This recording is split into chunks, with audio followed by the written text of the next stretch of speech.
नमस्ते।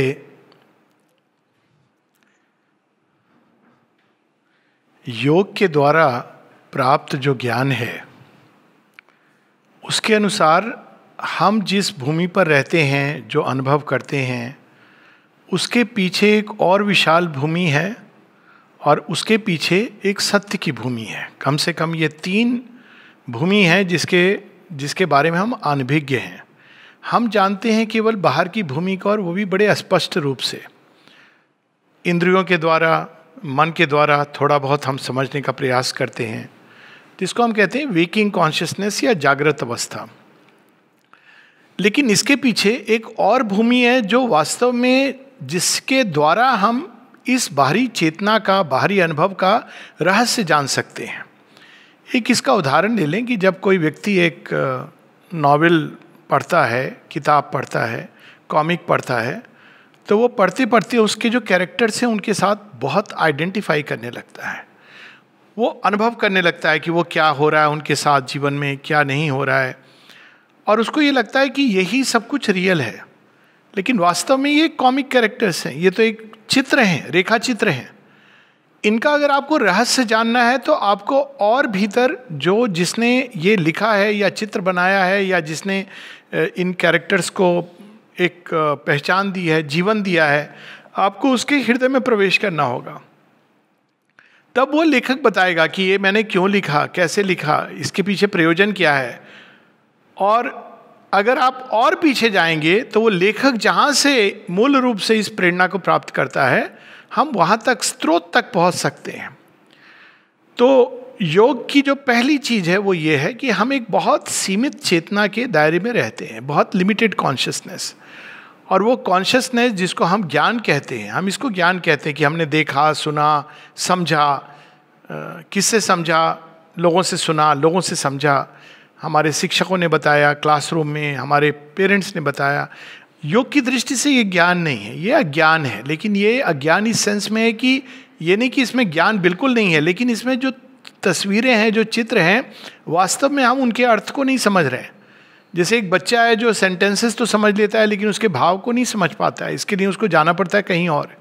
तो उसी प्रकार से ये जागृत अवस्था के पीछे एक और विशाल चेतना है जो खड़ी हुई है। और कब हम उसको, कभी कभी उसमें प्रवेश करते हैं स्वप्न में या विजन्स में। कभी कभी ऐसा होता है कि जब हम स्वप्न, जिनको याद रहते हैं कि वो कहते हैं कि अरे हमने स्वप्न में ये देखा, वो देखा, लेकिन हम इतना अधिक बाहर की चेतना से बंधे हैं और उसी को सच समझते हैं कि अंत में हम क्या कह देते हैं, वो तो सपना है।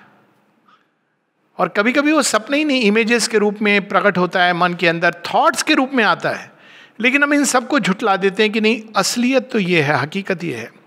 और सच ये है कि जब तक हम इस बाहरी सिनेमा को सच समझ रहे हैं और उससे संतुष्ट हैं, जो हमारी बाहरी समझ है, तो वास्तव में हम योग के लिए तैयार नहीं हैं। योग का मतलब ही यही है कि कोई एक और बृहत्तर चेतना है जिसके बारे में हम नहीं जानते, जिससे हमको जुड़ना है और उसमें हमको प्रवेश करना है। तो प्रवेश करने से हमको कौन रोकता है? हम जा सकते हैं उसके अंदर, हाँ, लेकिन आप कल्पना करें कि आप, आश्रम का एक फिक्स टाइम है और आप उसमें जाना चाहते हैं। 6 बजे हैं, 6:30 टाइम है बंद होने का। आप लगभग द्वार तक पहुंचने वाले हैं कि आपको कुछ मित्र मिल गए और आपका उनसे डिस्कशन शुरू हो गया। आप उनसे छुटकारा लेके कि अभी 6:15 हो गए, मुझे जाना है, थोड़ा और आगे बढ़े, आपका कोई परिचित उधर से आ रहा था, आप गले मिल लिए, आपने बातचीत में वो हो गए। थोड़ा आप और आगे बढ़े तो अचानक आपके पैर में दर्द होना शुरू हो गया और आप सोचने लगे, ओहो मैं कैसे जाऊंगा। फिर मन कहता है अब तो 6:25 हो गए, जाने का क्या पॉइंट है, कल मैं चला जाऊंगा। और तब तक आश्रम बंद हो गया। तो इसी प्रकार से हमारी चेतना बाहर उन रस्सियों से बंधी है। और ये रस्सियां आज केवल अपनी व्यक्तिगत चेतना नहीं है, विश्व ब्रह्मांड की। क्योंकि जब तक हम बाहरी अनुभवों से पोषित नहीं हो जाते, हमको अंदर प्रवेश नहीं मिलता है।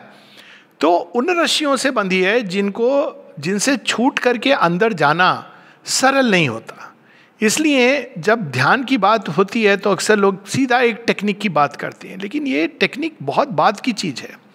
पहले हमको इसको समझना है कि हमको अंदर जाने से कौन रोकता है। टेक्निक आपको आ गई, आप बैठ गए, आपने प्रयास किया, लेकिन जिन लोगों ने भी प्रयास किया है वो कहते हैं कि हमसे ध्यान नहीं होता। क्यों नहीं होता? मन में कभी विचार चलते रहते हैं, कभी इमेजेस आती हैं, और ये सबके साथ होता है। कभी नींद आने लगती है, कभी अचानक बैठते हैं तो हम सोच रहे थे ध्यान करने बैठेंगे, लेकिन बहुत रेस्टलेसनेस होती है। उसी समय लगता है कि ये दुनिया का काम बचा है, वो काम बचा है, और उठने लगते हैं।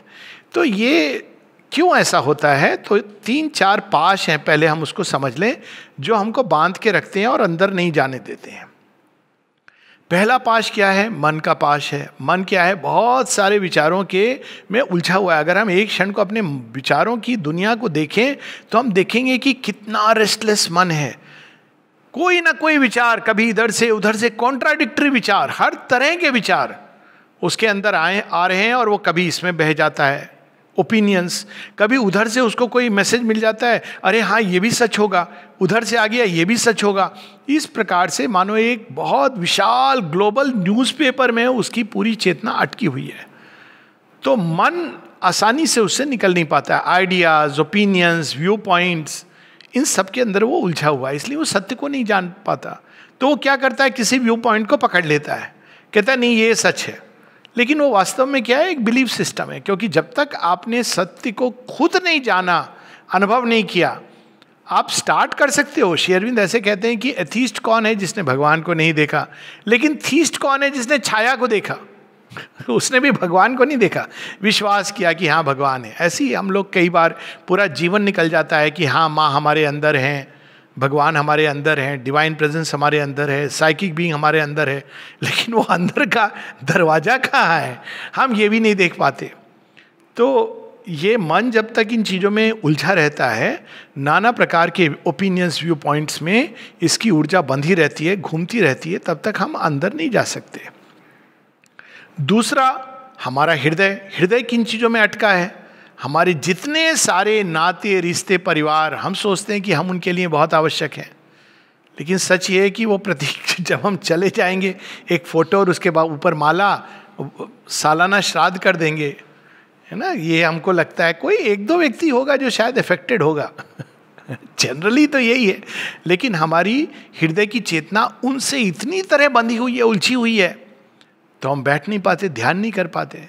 फिर हमारा प्राण वो डिज़ायर्स में, मुझे ये भी मिल जाए, वो भी मिल जाए, कल क्या होगा, कल क्या हुआ, शेयर मार्केट का आज रेट कितना है, मेरा प्रमोशन होगा, नाना प्रकार की चीज़ों में, मान, प्रतिष्ठा, रिवार्ड्स, 2 प्रकार की चीज़ों की लोगों को भूख होती है ना। एक बाहरी धन, दूसरी आंतरिक सूक्ष्म प्रतिष्ठा, मुझे रिवार्ड मिल जाए। और कई बार देखा गया है कि एक रिवार्ड मिल गया, लोग उसको पब्लिसाइज करते हैं। मतलब यही तो ग्रॉस है, बड़ा क्रूड है, क्योंकि रिवार्ड मिलने वाले लोग बहुत ज़्यादा चाटुकार होते हैं, लेकिन उसके बाद पब्लिसाइज भी कर तो क्रूडनेस की। तो ये जो सारी चीज़ें हैं जिसको माँ कहती हैं अनकन्वर्टेड वाइटल, जो प्रेज, नेम, फेम, वो भी बंधा हुआ, वो वही ढूंढ रहा है। आप अंदर जाओगे तो आप वहाँ तो कोई आपको ये कहने वाला नहीं है आप बहुत महान हैं, वहाँ तो आपको नथिंगनेस का अनुभव होगा शायद आपको पहली बार पता चलेगा कि आप इन सब रिवार्ड्स के बावजूद अंदर नहीं जा पा रहे हो, प्रवेश एंट्री पॉइंट नहीं है। और वहाँ कोई व्यक्ति जो बड़ा सरल है, जिसको कोई ऐसी चीज़ें नहीं मिली, ना धन है, ना मान है, ना प्रतिष्ठा है, बैठता है और ध्यान लग जाता है। एक बड़ी सुंदर वो स्टोरी है ना कि कोई गीता पढ़ रहे थे सज्जन, लाइफ डिवाइन के साथ भी ये स्टोरी है, लेकिन शंकराचार्य वाली कहानी में बताता हूँ। अब ये इंपॉर्टेंट नहीं है कौन क्या था, लेकिन वो, क्योंकि कई बार लोग पूछते हैं अच्छा आप कोट करिए कहाँ से है, कहानी का एसेंस पढ़िए। तो वो गीता कोई पढ़ रहा था और पेज पलटता जा रहा है, और कहते हैं कि शंकराचार्य जी वहाँ आए, देखने से लग रहा था एक ग्रामीण वेशभूषा, इसको कुछ समझ नहीं आता होगा, इसको क्या संस्कृत मालूम है, ये क्या पढ़ रहा है। तो उन्होंने पूछा कि तुम क्या पढ़ रहे हो? कहा मालूम नहीं, पेज पलट रहे हो, मालूम नहीं।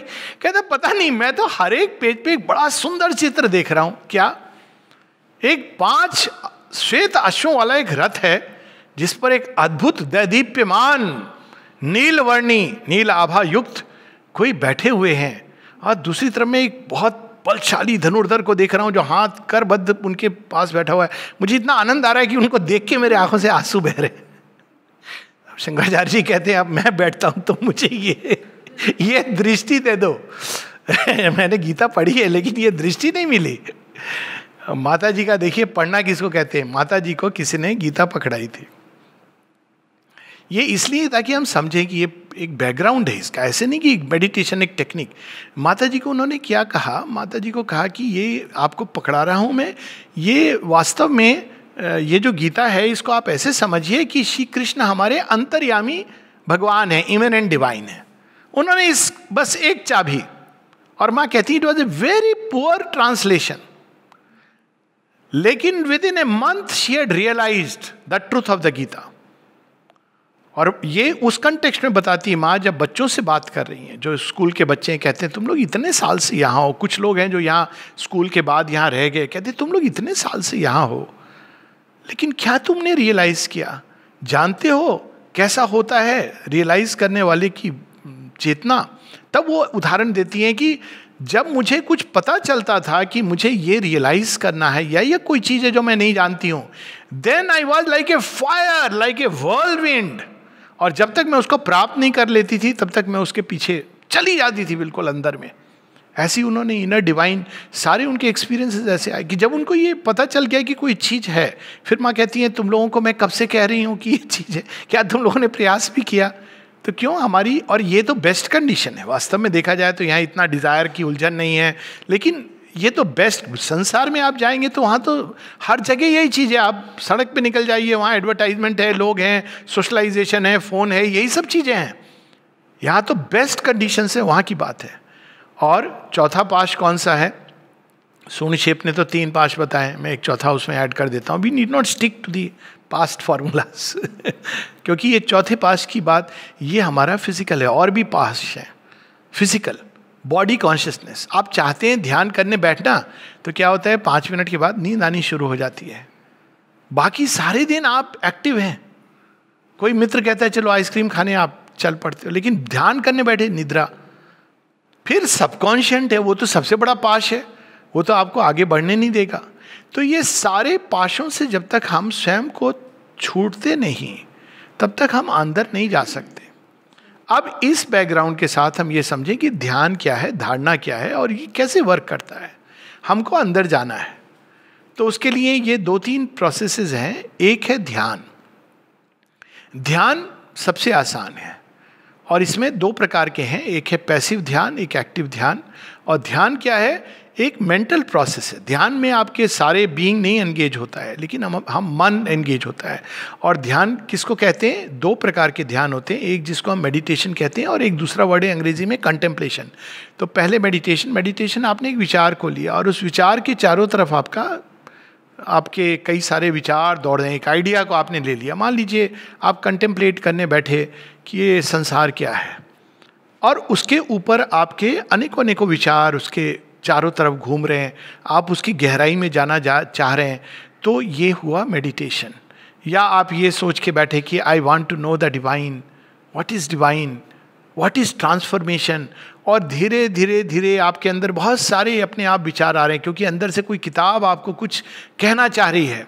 और धीरे धीरे धीरे हम उसमें जाते जाते एक जोन में, शुरू में नहीं होगा लेकिन एक समय आएगा जब हम करते करते एक जोन में प्रवेश कर जाते हैं जहाँ भिन्न प्रकार के विचार आने लगते हैं और आपको पता चलता है कि these are not normal ordinary thoughts.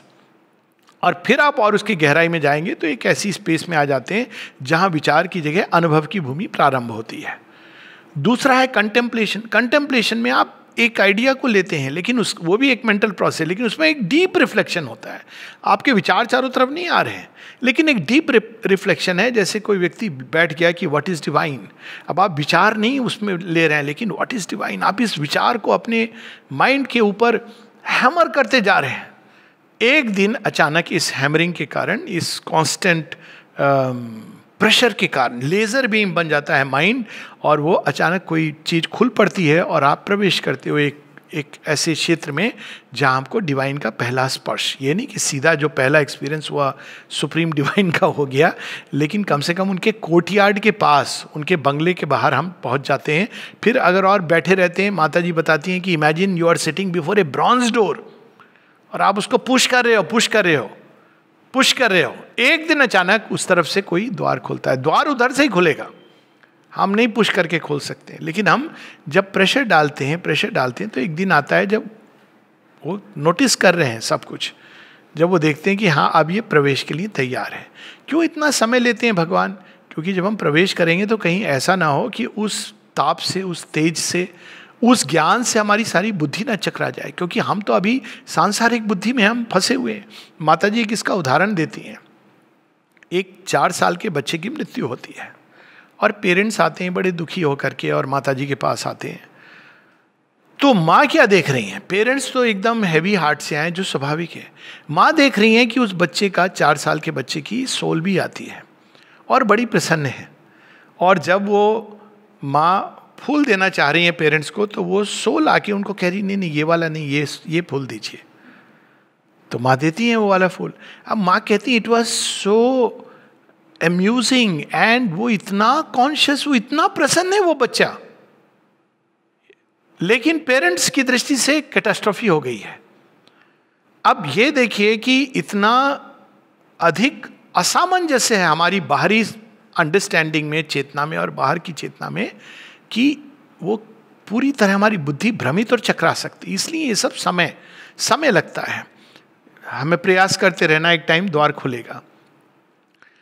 तीसरी चीज जो होती है, अच्छा इसमें पहले एक चीज और आती है कि फिर हम किस थॉट को लेकर ध्यान करें। जब श्री अरविंद से पूछा गया, उन्होंने कहा वैसे आप जो आइडिया आपको नेचुरली सही आता है उसको ले सकते हैं, लेकिन सबसे बढ़िया आइडिया अगर मुझसे पूछा जाए तो श्री अरविंद कहते हैं इट इज, जो ईश उपनिषद का एंशिएंट फॉर्मूला है, वो है सर्व खल विदम ब्रह्मन। आप देखिए माता जी की शायद 70-71 लास्ट टॉक्स में माँ एक जगह कहती हैं कि जब भी कंफ्यूजन हो, डिसऑर्डर हो, एक ही विचार को अपने अंदर लाओ कि all this is one being, one substance, one unity. ये है, वो है, ऐसे है, वैसे ही, इसको थ्रो इट अवे। सब कुछ एक है और उन्हीं के अंदर हो रहा है। आप कह रहे हो अच्छा है, बुरा है, सही है, गलत है, इट्स ऑल फैंटास्मागोरिया, माँ ये शब्द यूज करती हैं। ये सब आपका एक इल्यूजन है। रियलिटी ये है कि वही अपने साथ खेल रहा है, अपने अंदर खेल रहा है। आप जो उसके अंदर एक छोटी सी यूनिट है, वो कह रही है ये खेल क्या है, लेकिन वो उस दृष्टि से देखा जाए तो वो अपने आप से ही अपने अंदर खेल रहा है। तो जब हम इस तरह से कंटेम्पलेट करते हैं कि सर्व खलविदम ब्रह्मन, all is the divine, all is in the divine, all are the divine is in all, तो धीरे धीरे धीरे जब हम इस विचार को लेकर के, और ये कोई जरूरी नहीं कि बैठ करके ही किया जाए, उठते फिरते आप जितने लोगों को देखते हैं, जब आंखें मूंदते हैं, अंदर जाते हैं, बाहर देखते हैं, तो बार बार ये स्मरण करना है कि all this is the divine. हम नहीं समझ पा रहे हैं, लेट्स एक्सेप्ट इट। जब समय आएगा तो हम समझेंगे कि वो कैसे, पर पहले हम उस चेतना में प्रवेश करें। एक बच्चा 2 साल का क्या अपने मम्मी पापा का समझ सकता है कि वो जो कर रहे हैं क्यों कर रहे हैं? मम्मी पापा क्या कहेंगे? Grow up, you will understand. तो अगर हम भगवान से बोलेंगे कि हम इस विचार से चल रहे हैं लेकिन ये दृश्य हमको नहीं समझ आ रहा है, ये क्या है, तो भगवान कहेंगे वो समझने के लिए ग्रो अप। तो ये जो प्रोसेस है, ये मेडिटेशन की प्रोसेस है। एक और प्रोसेस है मेडिटेशन की जो राजयोग में यूज होती है, जिसके द्वारा हम ये जो विचारों की इतनी अधिक श्रृंखला जो हमको बांधती है, चेन, उससे हम फ्री होते हैं। और वो है टू बिकम ए विटनेस, साक्षी भाव। हमको केवल देखना है, बहना नहीं है। ये विचार आया हम उसमें बह गए, वो विचार आया उसमें बह गए। तो आप बस ऑब्जर्व करते हैं कि विचारों की श्रृंखला आ रही है, जा रही है। इससे आपको प्रकृति के बारे में पता चलता है कि इसमें की क्या क्या चीज़ें हमारे अंदर उठ रही हैं, अपने क्षेत्र के बारे में, व्यापक क्षेत्र के बारे में। इसके द्वारा हम धीरे धीरे, क्योंकि इन विचारों में हम बहते नहीं, तो वो धीरे धीरे उनकी पकड़ कम होने लगती है। ये एक जीवन का बड़ा इंटरेस्टिंग सूक्ष्म नियम है। आप जिस चीज़ को अटेंशन दोगे वो बढ़ेगी। आप पीड़ा को अटेंशन दीजिए, वो बढ़ेगी। आप किसी के डिफेक्ट को देखते रहिए, उसका डिफेक्ट बढ़ेगा। आप अपने अंदर की मैं तो व्यर्थ का व्यक्ति हूँ, तो वो व्यर्थता बढ़ती जाएगी। अपने अंदर महत्वाकांक्षा को कहते रहेंगे मैं तो ये हूँ वो हूँ, तो वो बढ़ता चला जाएगा, असुर की तरफ आप चले जाएंगे। और अपने अंदर दिव्यता को अगर आप बढ़ावा देंगे, सोहम अस्मि रियल सेंस में, तो दिव्यता की सुगंध जीवन में फैलेगी। तो ये हम जब ऑब्जर्व करते हैं, ये एक है। फिर हम इसको और डीपर ले जा सकते हैं इस ऑब्जर्वेशन को, और हम ये देख सकते हैं कि विचार कहाँ से आ रहे हैं। पहला है कि हम केवल देख रहे हैं विचारों को।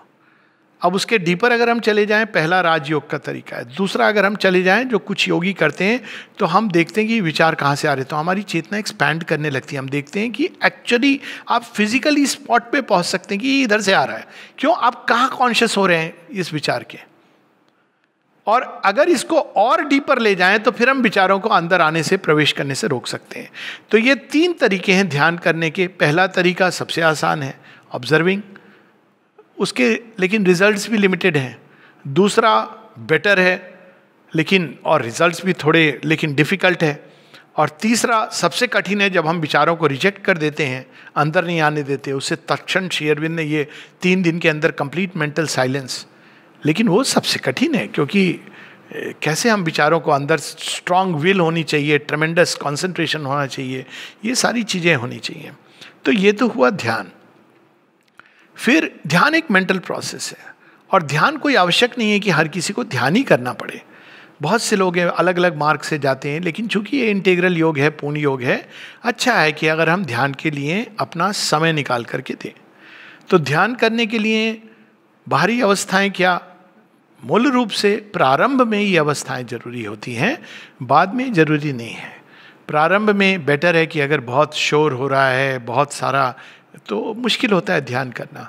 तो एक स्थान, एक समय, जहाँ एक जगह जहाँ बहुत डिस्टर्ब नहीं हो रहे, बेस्ट होता है एक समय चुन लेना और स्थान चुन लेना, ताकि जैसे हम वहाँ बैठते हैं, स्थान और समय का महत्व लोग नहीं जानते हैं। लोगों को लगता है जब मन करेगा तो मैं पढ़ लूँगा, जब मन करेगा बैठ जाऊँगा ध्यान करने। इसके लिए आपको उस श्रेणी पर होना चाहिए जहाँ ये करा जा सकता है। ये सच है कि one can meditate on the battle field, लेकिन प्रारंभ में जब आप एक नियम बनाते हैं रेगुलरिटी के साथ, तो सृष्टि सहायक होती है।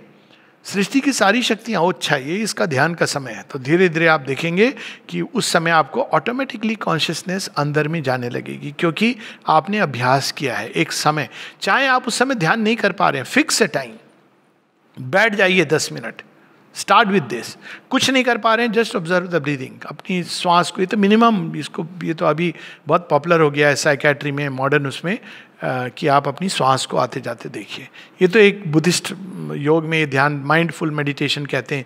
आप ध्यान इधर उधर भटक रहा है, श्वास पे ले आइए। तो एक चीज़ है जो कांस्टेंट है, और आती जाती श्वास, आपको कुछ नहीं करना, उस पर ले आना है। तो अगर आप कुछ क्षणों के लिए करेंगे तो अपने आप मन शांत हो जाता है, क्योंकि आप अटेंशन को अपनी ब्रीदिंग पर दे रहे हैं। और फिर हम अपना एक थॉट को, एक आइडिया को लेके उस पर कंटेम्पलेट करते हैं। लेकिन प्रारंभ में बेटर है कि हम समय में भी 10 मिनट, 15 मिनट, 20 मिनट, दिन में 2 बार 3 बार, मैक्सिमम 1 घंटा, अनलेस कोई ज्ञान योग का मार्ग जिसमें निर्विकल्प समाधि की ओर। लेकिन इस योग में 20 मिनट्स 3 टाइम्स ए डे एक मेडिकल प्रेस्क्रिप्शन के रूप में लिखा जाए तो वो ठीक है, या फिर half an hour, maximum 1 hour. उससे ज़्यादा किसी किसी के लिए है जो मूलतः इस तरह से जो ध्यान योग के लिए बने, जिनकी प्रवृत्ति ऐसी है, वो 2 घंटे पवित्रता, 3 घंटे करते थे ध्यान। लेकिन एक एवरेज साधक के लिए 20 to 30 मिनट्स काफ़ी है। अब आप प्रयास करेंगे तो उसमें शुरू में हो सकता है कि 3 मिनट प्रवेश हो 30 मिनट्स में, लेकिन धीरे धीरे एक टाइम आएगा जब 3 मिनट के अंदर आप प्रवेश कर जाएंगे आंतरिक चेतना में, और फिर you may not want to come out. अब इसमें यह भी है कि आपने एक फिक्स किया समय कि मैं 20 मिनट बैठूंगा, तो बैठिए। लेकिन अगर 20 मिनट के बाद आपको फिर भी ध्यान में है, तो कोई आवश्यक नहीं है कि you should come out. Be faithful to the inner state, यानी धीरे धीरे एक ऐसी अवस्था आएगी जब ध्यान एक आपकी आंतरिक एक स्टेट बन जाएगी। इसलिए ध्यान केवल एक थॉट पे नहीं, आइडिया पे नहीं किया जा सकता। It can be on a condition, on A state of consciousness.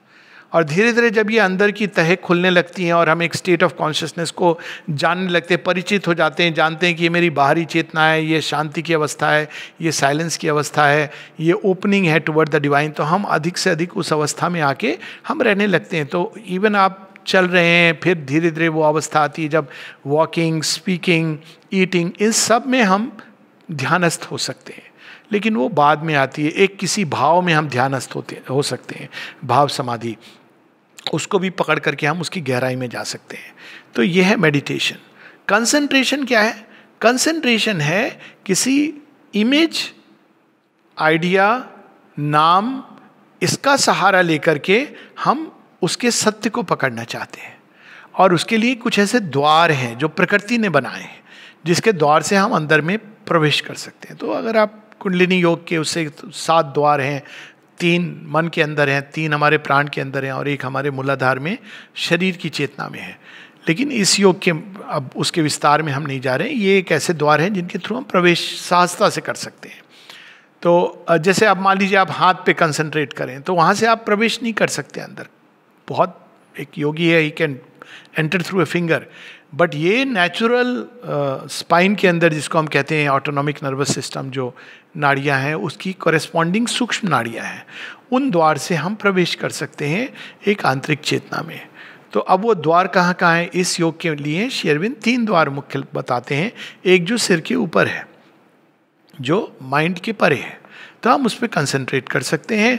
किस पर? माता जी की इमेज पर, माता जी के नाम पर। माँ माँ माँ माँ माँ माँ, ऐसे लोगों को मैंने देखा है और ये अनुभव गम्य है कि आपकी चेतना इतनी ऊपर उठ सकती है कि you are unable to engage in any lower activity. यानी आप यूरिन पास कर रहे हैं तो वो रुक जाएगा, बिकॉज आपकी पूरी चेतना उधरगामी हो गई है, इट इज गोइंग अप। तो वो एक image of the mother, form of the mother, luminous form, या माँ के नाम के ऊपर हम ध्यान कर सकते हैं, या आइडिया जस्ट माँ, डिवाइन मदर, प्रेजेंस। अब प्रेजेंस कोई जरूरी नहीं कि फॉर्म में हो, फॉर्मलेस होती है प्रेजेंस, दोनों एस्पेक्ट हैं। मूलतः तो फॉर्मलेस होती है, लेकिन आप फॉर्म का सहारा ले सकते हैं। दूसरा जो केंद्र है सेंटर कंसंट्रेशन का, श्री अरविंद बताते हैं जो मस्तिष्क के अंदर कहीं पर भी, कई लोग भूमध्य उसकी बात करते हैं या नाक के आगे वाले भाग में, लेकिन श्री अरविंद कहते हैं एनीवेयर इन द हेड। और वो बहुत लॉजिकल है, क्योंकि जब आपकी ऊर्जा वहाँ संग्रहित होती है तो रास्ता ढूंढ लेती है आपको, बहुत ये नहीं कि उस एग्जैक्ट सेंटर पर। तो अगर आप हेड के अंदर अपनी पूरी कॉन्शियसनेस को संग्रहित करते हैं माँ का नाम या माँ की इमेज पर, तो एक टाइम आता है जब वो कॉन्शियसनेस धीरे धीरे धीरे धीरे इतनी पॉइंटेड लेज़र बीम की तरह, कुछ लोगों को हेडेक शुरू हो जाता है या उनके अंदर कई प्रकार के, बिकॉज वो कॉन्शियसनेस अब एक लेज़र बीम बनती जा रही है, और एक टाइम आता है जब वो बर्स्ट ओपन करती है और वो अगेन, जिसको कहते हैं कपाल फट जाना, अंदर अंदर से और ऊपर के प्लेन से आपका संपर्क जुड़ जाता है। इंस्पिरेशन, इंट्यूशन, रेवलेशन, ये फैकल्टी जागृत होने लगती है। और तीसरा हृदय के अंदर। अब यहाँ भी टेक्निकल होने की ज़रूरत नहीं है, भगवान टेक्निक से अधिक हमारे भाव को जानता है। तो अगेन छाती में कहीं पर भी, और माने सोलर प्लेक्सस की बात की है, लेकिन क्या होता है जब हम बहुत ज़्यादा वो एग्जैक्ट स्पॉट पे, तो हम रियल चीज़ को भूल जाते हैं। तो कई बार लोग होते हैं ना, एग्जैक्ट वर्ड के चक्कर में सेंस को भूल जाते हैं। तो anywhere in the middle of the chest, it doesn't matter, 2 inch ऊपर 2 इंच नीचे, it's all right. Again principle वही है, आपकी कॉन्शियसनेस वहाँ माँ के नाम पर, माँ के इमेज पर, माँ के प्रेजेंस पर, उपस्थिति पर जब कंसंट्रेट करती है, तो वो ऊर्जा जमा होती होती, कुछ लोगों को actual they experience the pain, क्योंकि वो खुलना चाहती है। ट्रेमेंडस हृदय के अंदर मानो कोई चीज़ उमड़ रही है सुनामी की तरह, और अचानक वो चक्र जब खुलता है तो वो पूरे जगत में फैल जाती है। तो ये एक तीसरा द्वार है। तो इस योग में ये 3 द्वार हैं कंसंट्रेशन के लिए। मेडिटेशन हो गया, कंसंट्रेशन हो गया। अब सिंथेसिस योग में श्री अरविंद एक जगह लिखते हैं सेल्फ डायनामाइजिंग मेडिटेशन इस योग के लिए। तो माता जी से किसी ने पूछा कि ये क्या है सेल्फ डायनामाइजिंग मेडिटेशन। तो माँ बताती हैं कि 2 प्रकार के मेडिटेशन है। एक पैसिव, पैसिव में हम बैठ जाते हैं। अच्छा, पोस्चर की भी बात यहाँ पर आती है कि आपका शरीर रेस्टलेस ना हो। तो इंडियंस को वो सुखासन सहज होता है, और वेस्टर्नर्स को एक इजी चेयर में, दोनों ठीक हैं जिसमें आप कंफर्टेबल हैं। ये नहीं कि मैं पद्मासन में ही बैठूंगा। मैं एक मित्र को जानता हूँ अपने MBBS के टाइम के, तो उसको बड़ा शौक चढ़ा कि मैं तो ध्यान करूँगा। तो गया 2 दिन कहीं पर सीखने के लिए, तीसरे दिन उसके पाँव में स्प्रेन हो गया। मैंने कहा भाई क्या हो गया तुझे? कहता है कि मैं वो पद्मासन ट्राई कर रहा था तो मेरी टांग की हड्डी चटक गई। तो ये ऐसे ज़रूरत नहीं है, ये इसमें कई बार ये दुखावा भी आ जाता है, देखो वो पद्मासन पे बैठा है। आप हृदय पद्म पे ध्यान लगाइए। पवित्रता की एक छोटी सी पुस्तक है मेडिटेशन एंड डिसिप्लिन, उसमें कितने सुंदर ढंग से बताते हैं sit on an easy chair. और पवित्रता क्या, ध्यान और धारणा, जो कंसंट्रेशन है उसको हिंदी में कहा जाता है धारणा, धारण करना। मेडिटेशन इज ध्यान एंड कंसंट्रेशन इज धारणा। और क्या उनकी कंसंट्रेशन थी कि वो पूरी रात अपने आप को मृत्यु के समय निकालते रहे और पूरे बीइंग को उन्होंने माँ के अंदर डाला। वो कहीं नहीं लिखते कि वो इस प्रकार से ध्यान करते थे बैठ कर के चेयर में। दारा थे, दारा भी ऐसे ही ध्यान करते थे, लेकिन वो तो बड़े विचित्र ढंग से करते थे, साक्षी भाव। यानी कि ये कोई बाहरी फिक्स्ड प्रोसेस नहीं है, टेक्निक पर मत जाइए, रियल चीज़ है कि हम क्या अंदर में क्या कर रहे हैं। तो वो क्या करते थे, वो एक दिन कोई उनके कमरे में चला गया, तो अब वो सिगरेट भी पीते थे। तो एक दिन उन्होंने देखा कि एक्चुअली देखा ये कि उनकी खिड़की से कोई एक ले जाके कोई कपड़ा चुरा करके भाग रहा है। तो उन्होंने कहा ये खिड़की खुली है, कपड़ा लेके कोई भाग रहा है, ये दारा कर क्या रहे हैं। तो उनके कमरे में गए, कमरे में देखा कि दारा खिड़की खुली है, उधर देख रहे हैं और इनके 2 पाँव में मॉस्किटो रिपेलेंट लगा हुआ है और मुख के अंदर सिगरेट है और खिड़की पर दृष्टि। तो उन्होंने फिर पूछा, ये एडमिसेबल नहीं है प्लीज, पर ये आप देखिए कि भगवान किस हद तक रियल चीज जो सिंसेरिटी होती है। तो उन्होंने उनसे पूछा, दारा तुम ध्यान कर रहे हो, तुमने देखा कि कोई इस तरह से तुम्हारी खिड़की? बोला हाँ मैंने देखा। क्या देखा? कहते हैं मैं दृष्टा की तरह देखा कि एक लकड़ी आई, उसने मेरे उसको उठाया और नीचे लेके, मुझे बड़ा आश्चर्य हुआ। तो बस आश्चर्य हुआ, तुमने प्रतिक्रिया नहीं की? नहीं, मैं तो ध्यान कर रहा हूं। अब ये देखिए कि दोनों चीजें किस तरह का ध्यान है कि ये सब जा रहा है और वो प्रतिक्रिया नहीं। हम लोग कहानियां सुनाते हैं, अभी हाल में आ रही थी व्हाट्सएप पे कि वो नागार्जुन जिन्होंने गोल्डन बाउल दे दिया, ऐसी कितनी स्टोरीज हैं इस तरह की, आश्रम के कंटेक्स्ट में आपको मिलेगी। मैं एक व्यक्ति को जानता हूं जिन्होंने इतनी सुंदर पेंटिंग बनाई जो अद्भुत है, और किसी ने उनसे जाके कहा रही है तो बड़ी अच्छी पेंटिंग है, तुम्हें चाहिए ले जाओ। It is even better than Nagarjuna bowl की स्टोरी। वो तो केवल धन था उसमें, और उनका योग संन्यास का योग था, इसमें तो नाम था। केवल धन से ऊपर होता है योर प्रेस्टीज एंड नेम। तो इन्होंने कहा कि नहीं नहीं आप रखिए, मैं तो ऐसे नहीं नहीं यू टेक इट, कुछ मुझे ऑफरिंग देनी होगी, नहीं नहीं यू जस्ट टेक इट, ऐसी पैक करके next day you take it. अब ये अवस्थाएं जिसमें हम बाहर से बंधे नहीं होते हैं और अंदर में प्रवेश करते हैं, इस प्रकार से योग गाढ़ा होता है, टेक्निक से नहीं होता है। ये निष्काम कर्म, भक्ति भाव, ये सब किस लिए होती है? ताकि हम बाहर से टूटें। अब एक आइडिया पर जब हम मेडिटेट करते हैं, कंसंट्रेट करते हैं, तो क्या होता है, ये बाकी सारी चीज़ें धीरे धीरे उनका जो पाश है वो टूट जाता है। जब हम ये कॉन्स्टेंटली रिमाइंड कराते हैं, शेर अरविंद सिंथेसिस योग में कहते हैं every nerve and fibre must remind itself in the language of the Upanishad. क्या रिमाइंड कराना है?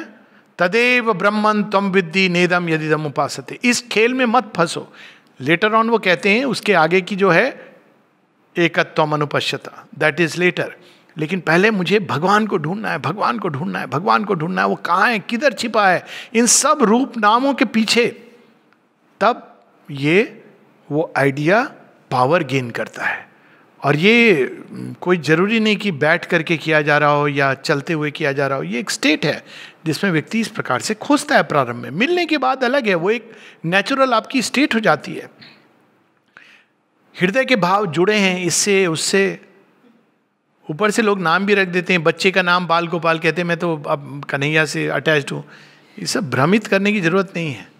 आप या तो परिवार और इन सब से जुड़ लीजिए या भगवान से जुड़ लीजिए।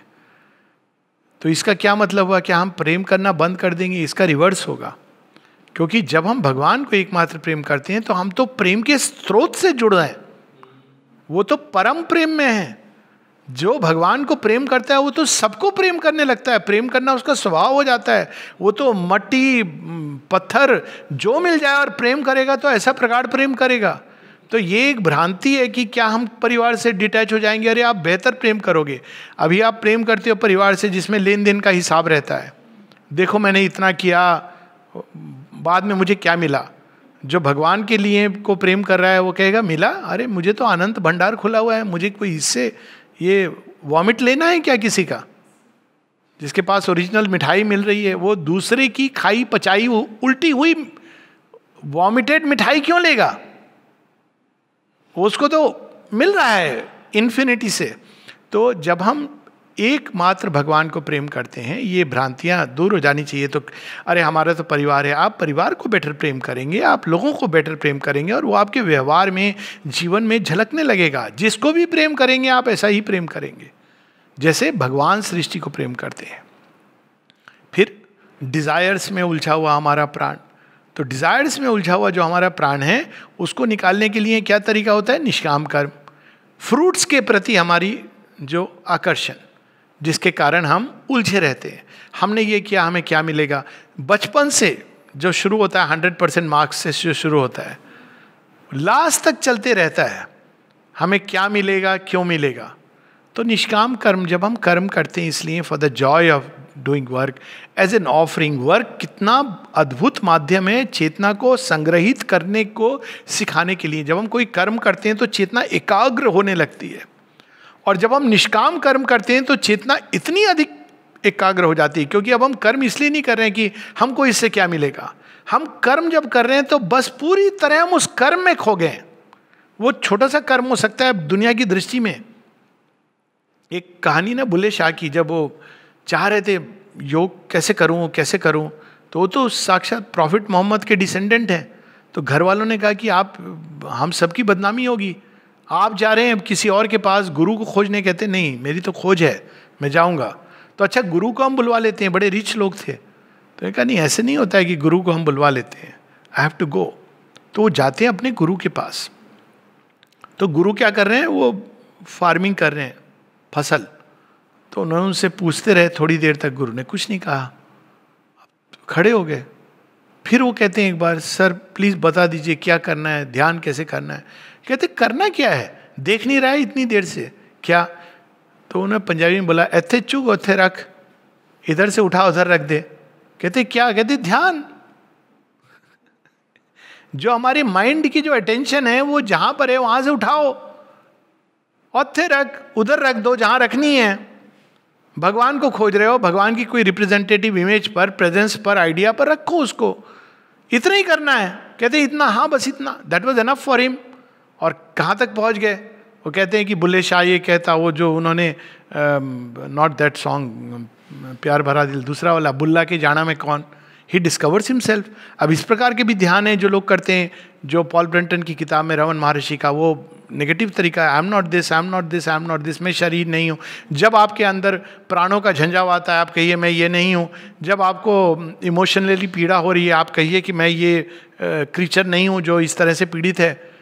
और फिर कौन हूँ मैं, तो यू कैन से स्वहम अस्मि, आई एम ब्रह्मन, फ्री, इन्फिनिट, इटर्नल, अमृतस्य पुत्र।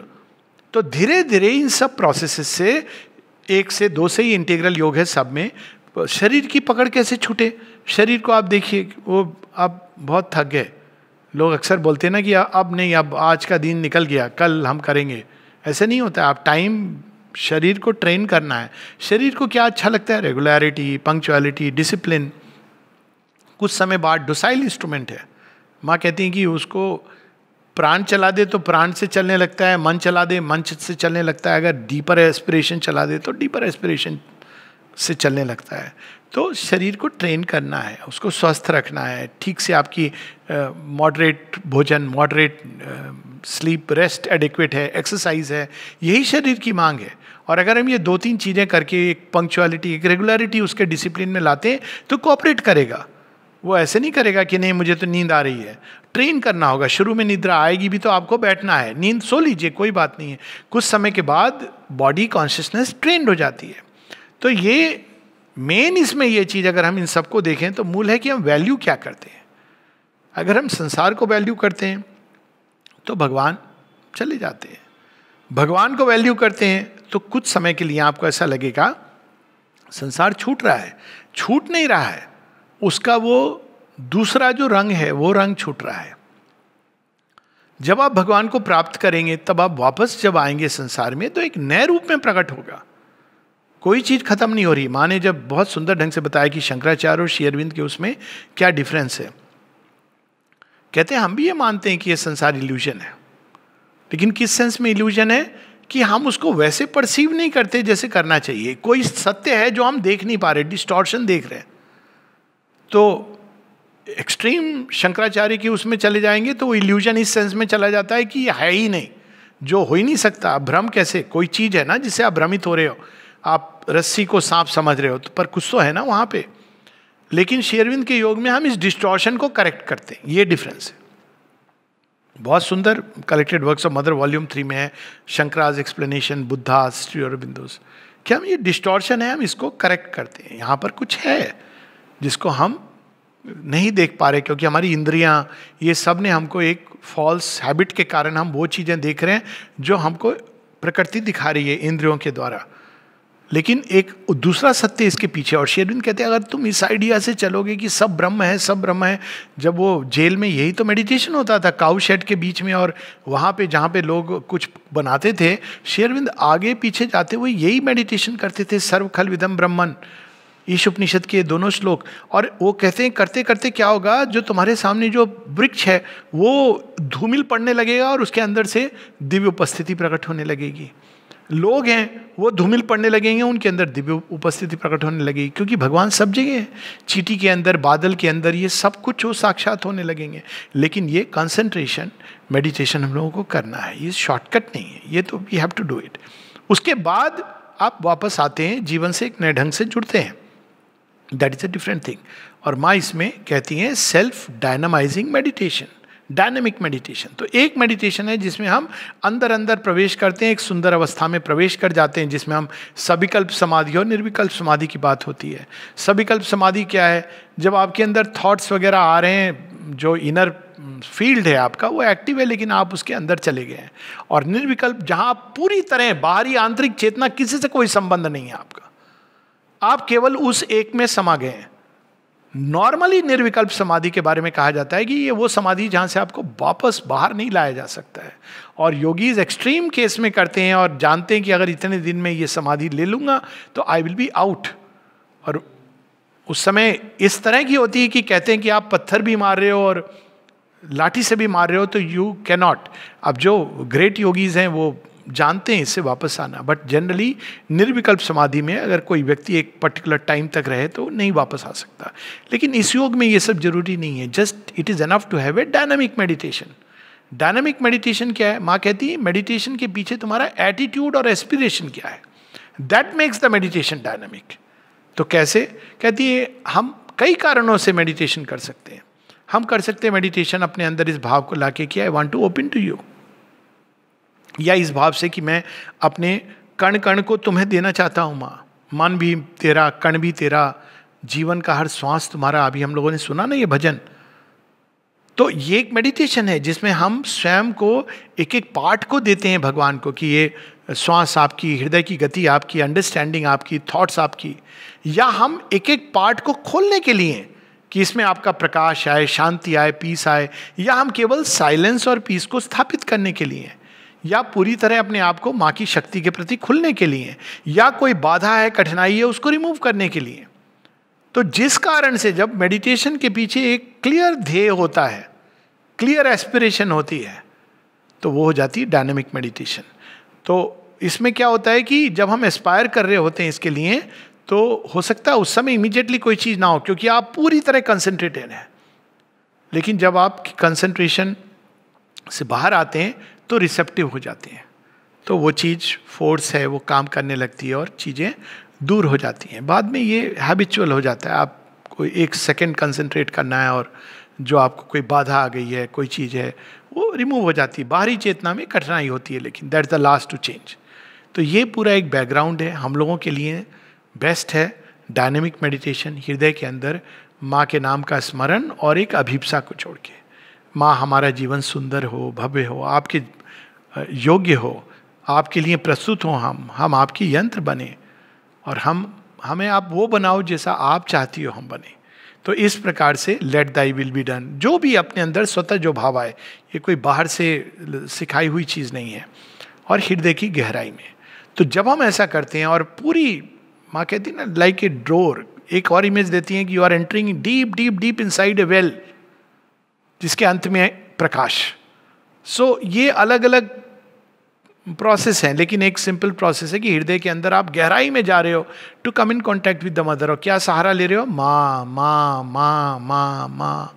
गो इन साइड द फ्लेम, फ्लेम, फिर फ्लेम के अंदर माँ है, and one day the door will open, and तब एक नई दुनिया, नई सृष्टि, नई दृष्टि, नया संसार, भागवत जीवन तब प्रारंभ होता है।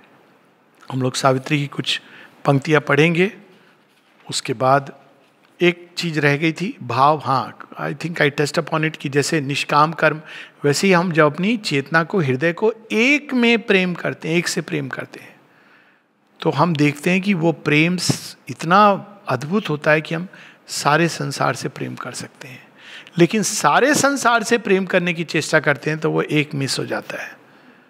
तो just to search for that divine beloved, फिर उसके बाद सारा जीवन अनफोल्डिंग होता है डिवाइन का। तो ये कुछ लाइन सावित्री की पढ़कर हम लोग रुकेंगे। ये सावित्री में है, book 1, canto 4, the secret knowledge. कई जगहों पर मेडिटेशन का वर्णन है। एक बड़ा सुंदर है कि जब हम ध्यान पे बैठे तो हमारी अवस्था कैसी होनी चाहिए। बचपन में पता नहीं लोगों ने देखा होगा, मैंने तो देखा है कि पंडित जी जब वो कर रहे हैं, माला कर रहे हैं, माला क्यों जरूरी होती है? क्योंकि हम अंदर नहीं कर पाते इसलिए माला। ये माला कोई बहुत बड़ा साइन नहीं है, ये हमारी इनकॉम्पिटेंस का साइन है।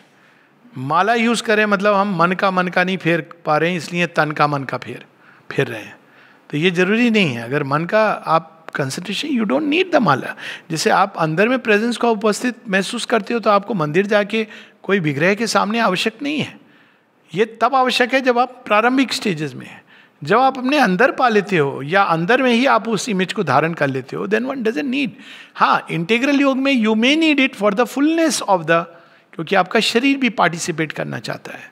तो ये, और एक एक स्थान का महत्व होता है। जैसे अब समाधि है, वो इसलिए नहीं कि वो बाहरी सिंबल है, कोई कह रहा है सिंबल नहीं है, वो तो कंसंट्रेटेड, वहाँ पे जाने मात्र से सहायता मिलती है, क्योंकि वो एटमॉस्फियर, वो शेरविंद माता जी की तपोस्थली है। तो आप वहाँ जाएंगे तो वहाँ ऊर्जा ही ऐसी है कि वो आपको इमीडिएटली, मातृ मंदिर, प्लेस ऑफ कंसंट्रेशन, लोगों ने अनुभव किया है। आप जाके बैठ जाइए, घूमते घूमते चले जाइए, इतना इंटेंस कंसंट्रेशन है कि वो साइलेंस सुनाई देता है। तो ये सारे बैकग्राउंड है। एक जगह श्री अरविंद ये बताते हैं, ये पेज 487 पर है, कैसे हमें बैठना चाहिए ध्यान के लिए, कैसी अवस्था होनी चाहिए। Obedient to a high command she sat, time, life and death were passing incidents, obstructing with their transient view her sight that must break through and liberate the God imprisoned in the visionless mortal man. बाहर में क्या हो रहा है? यज्ञवल्क जब जाते थे गुरु के पास, अष्टावक्र कहानी है ना, महाराज मिथिला जल रही है, देख रहे हो मैं इस समय अपने गुरु के चरणों में हूं। इतना एब्सोल्यूट ट्रस्ट है उनको कि गुरु को जो करना है वो करेंगे। Now I am in front of the creator, so that's why he is not worried. तो उनके आसपास जो लोग होते थे उनको लगता था हम तो सन्यासी हैं, ये इनको, राजा को इतना भाव क्यों दे रहे हैं? तो अष्टावक्र जी समझ गए थे, तो उन्होंने कहा एक दिन कुछ करेंगे। तो जब सब सन्यासी बैठे हुए अपना लंगोट धारण करके, तो उन्होंने, अष्टावक्र जी ने बताया हुआ था कि ऐसा ऐसा करना। तो एक व्यक्ति आता है, बोलता है अरे बंदर आ गए। बंदर आ गए, क्या हुआ? बंदर क्या कर रहे हैं? और लोगों के लंगोट लेकर के भाग रहे हैं। सारे सन्यासी उठ के भागने लगते हैं। तो वो बताते हैं ये अंतर है, हम एक लंगोट से अटैच्ड हो सकते हैं और हम पूरे राज्य से डिटैच्ड हो सकते हैं। और जब हम डिटैच्ड होते हैं तो बेहतर काम करते हैं, क्योंकि हम एक नई चेतना के प्रभाव में कार्य करते हैं। तो अब ये पैसेज इन मोमेंट्स, पेज 47 पर है, अंतिम 3 पंक्तियां हैं। In moments when the inner lamps are lit, यहाँ तो अंधेरा है, बाहर में आपने बहुत सारे बल्ब जला दिए, प्रकाश कर दिया। चीन में तो आर्टिफिशियल मून भी बना दिया, अंदर का मून तो वैसे ही है। तो in moments when the inner lamps are lit and the life's cherished guests are left outside, भैया मुन्ना सब बाहर हैं उस समय। Our spirit sits alone and speaks to its gulf, हमें उस समय कोई बोले क्या कर रहे हो, कहना मैं अपने आप से बातें कर रहा हूं। अक्सर मिल बैठेंगे हम दोनों, कौन? मैं और मेरी तन्हाई। मैं और मेरा रब मिल बैठेंगे, और मिल बैठे बैठे हम एक हो जाएंगे। माँ से बातें करिए अंदर में। ये टाइम है अपॉइंटमेंट विद गॉड। इसीलिए समय का, जब ध्यान का समय हो, अनलेस बहुत ही आवश्यक बात हो, इवन देन ऐसे लोग हैं जो, बट अदरवाइज बी डेडिकेटेड। सारी दुनिया के लिए हमारे पास समय है, भगवान के लिए समय नहीं है। अच्छा, भगवान तो 7 बजे नहीं बैठ, 7:30 बजे भगवान तो वेट कर लेगा।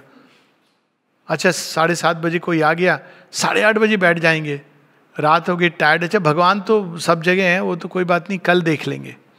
कल कल कल कल करते हुए, नीरज जी की कविता है ना, कारवां गुजर गया गुबार देखते रहे। ऐसे नहीं होना चाहिए, ट्रेजेडी है लाइफ की। हमें तो पल पल जितना टाइम मिल पाए हमको, वो time let us sit and contemplate on the divine. तब क्या होता है? तब ये होता है, a wider consciousness opens then its doors. और हम देखें कितनी सारी एक्टिविटीज हैं जो अनावश्यक है। गॉसिप, कॉमनेस्ट, जिसको कहते हैं गप मारना, पता नहीं क्या गप होती है, ये अनावश्यक है। इसको, ये पॉइजन है एक्चुअली, इसको हटा दीजिए। वो समय ध्यान पे वी कैन, और रीडिंग समथिंग, वो तो हम कर ही सकते हैं ना। लोगों से बैठ के बातें करना, क्या करना, ये तो समझ ही नहीं आता, ये तो इसका कोई अंत नहीं है। A wider consciousness opens then its doors, invading from spiritual silences, a ray of the timeless glory stoops a while to commune with our seized illumined clay and leaves its huge white stamp upon our lives. तब क्या क्या होता है? वो किसने कहा है ना कि हम क्या बताएं कि क्या क्या हुआ जब हम अपने प्रियतम से मिले। लोगों ने तो समझा नहीं। leaves its huge white stamp. प्रारंभ में नथिंगनेस, प्रतीक्षा करें, थोड़ी भगवान की भी प्रतीक्षा करें। दुनिया की तो करते हैं, जाएंगे आप मिनिस्टर के ऑफिस में तो कहेंगे नहीं आज नहीं मिल सकते, 4 घंटे वेट, आप फिर जाएंगे। अब भगवान के लिए 10 मिनट कुछ नहीं होता है, कुछ नहीं होता है। वो देख रहे हैं वहां छिपे हुए, उनको बड़ा मजा आता है ये छुपन छुपाई का खेल। वेट करिए, उस नथिंगनेस के पीछे एवरीथिंगनेस छिपा हुआ है। And then he will come and seize our clay. हमारे शरीर के ऊपर उसकी छाप छोड़ के जाते हैं। और तब क्या होता है? Witnessed by a strange immaterial sense the signals of eternity appear. तब हमको पता चलता है, कोई दृश्य, कोई इमेज, कोई ध्वनि, कोई अवस्था, signals of eternity. Shri Aurobindo कहते हैं, if you feel peace it is a sign of the divine presence. Ananda, sign of the divine mother, creative force. तब ये signals of eternity. The truth mind could not know unveils its face. एक नई wisdom जागृत होती है। We hear what mortal ears have never heard, flute of Krishna. We feel what earthly senses never felt, the presence of the divine mother.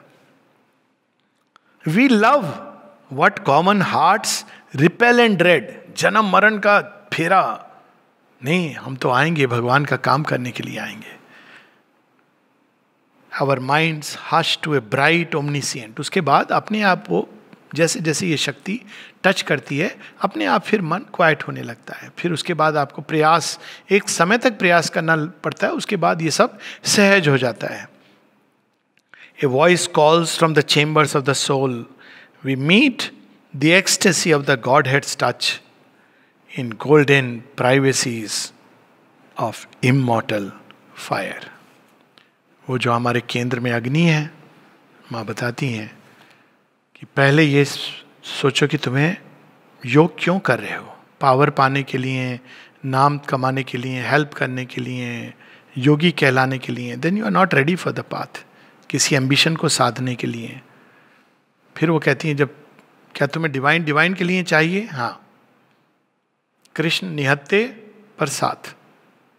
तब फिर क्या होता है कि माँ कहती हैं, फिर उसके बाद हृदय के अंदर तुम जाओ, वहाँ तुम्हारी डिविनिटी है. There is a fire burning there, सूक्ष्म भूमि पर. तो फायर एक बहुत सुंदर इमेज है. फायर के अंदर डिवाइन मदर. और कहती हैं go inside, plunge, take a plunge. अपनी चेतना को स्लीव्स की तरह मोड़ लो. सब जगह बिखरी हुई हैं, उनको खींचो अपने अंदर. जैसे गीता में इमेज है ना, जैसे कछुआ अपने सारे चीजों को खींच लेता है अपने अंदर. प्रत्याहार पतंजलि जी के योग सूत्र में. तो सबको खींच करके प्लंज इन टू इट. और फिर क्या करना है, उस अग्नि को पोषित करना. अग्नि को वेदों में चाइल्ड कहा गया. इट्स ए चाइल्ड, क्योंकि बड़ी मुश्किल से जन्म लिया है उसने. मन प्राण शरीर ने क्या क्या घर्षण किया है, और फिर भगवान का स्पर्श हुआ तो अग्नि ने जन्म लिया. तो लाइक ए चाइल्ड उसको क्या करना है, पोषण देना है. ये नहीं कि हमने 1 साल बड़ा अच्छा ध्यान करते थे, हम जीवन में उलझ के नहीं. फिर उसको पोषित करना है.